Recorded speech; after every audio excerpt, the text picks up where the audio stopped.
শীতের আমেজ যখন একটু একটু করে বাড়ছে আর মুখরোচক খাবারের দিকে মন টানছে, তখন সকাল বা বিকেলের জলখাবারে যদি হয় এমন গরম গরম মাছের কচুরি, তাহলে আর কি চাই।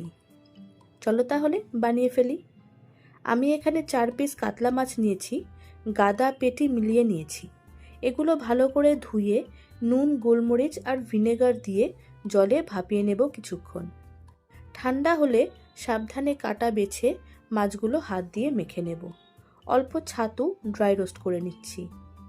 এবার কড়াইয়ে তেল দিয়ে তাতে কুচিয়ে নেওয়া পেঁয়াজ, আদা, রসুন, লঙ্কা দিয়ে ভালো করে ভাজতে থাকবো। একটু ভেজে টমেটো অ্যাড করব। রোজকার কিছু মশলা নিয়েছি, নুন, হলুদ, লঙ্কার গুঁড়ো, জিরে গুঁড়ো, ধনে গুঁড়ো, গরম মশলা, এগুলো অ্যাড করব। ভালো করে কষতে থাকবো। এবার মাছগুলো অ্যাড করব। মশলার সাথে ভালো করে মিশিয়ে কষিয়ে নেব কিছুক্ষণ। তারপর রোস্টেড ছাতু অ্যাড করব। ছাতু বাইন্ডিংয়ের কাজ করে। টেস্টের জন্য সামান্য চিনি দেব। সব কিছু ভালো করে কষানো হয়ে গেলে মাছগুলো একটু ঝুরঝুরে হয়ে যাবে। গ্যাস অফ করে দেব লেবুর রস আর ধনেপাতা কুচি। ব্যাস, মাছের পুর তৈরি। এবার ডোটা রেডি করি। ময়দা নিয়েছি, তাতে নুন, চিনি দেব। সামান্য জোয়ান ড্রাই রোস্ট করে আধা ভাঙা করে নিয়েছি, সেটা দিচ্ছি। আর তেলের ময়ান দিয়ে ভালো করে ঠেসে ঠেসে ডোটা মেখে নেব।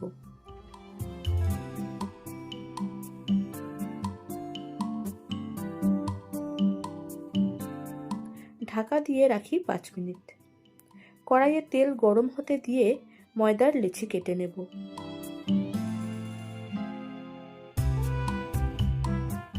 এবার একটা করে লেচি বাটির মতো করে গড়ে তাতে একটু বেশি করে পুর ভরে হালকা হাতে বেলে নেব। পুর কম দিলে এটা যে মাছের কচুরি সেটা আলাদা করে বোঝা যাবে না। আর পুর ফেটে বেরিয়ে আসলেও খেতে কিন্তু ভালোই লাগে। এবার গরম গরম কচুরি ভেজে তুলে নেব।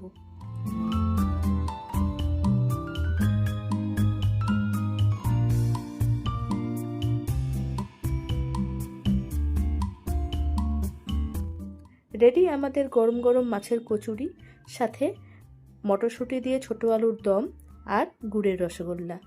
শীতের দিনে খেতে জাস্ট দারুণ লাগে। কি জিভে জল এলো? তাহলে চটপট বানিয়ে ফেলো। আর আমার ভিডিও কেমন লাগলো কমেন্টে জানিও। আজ তবে চলি, টাটা।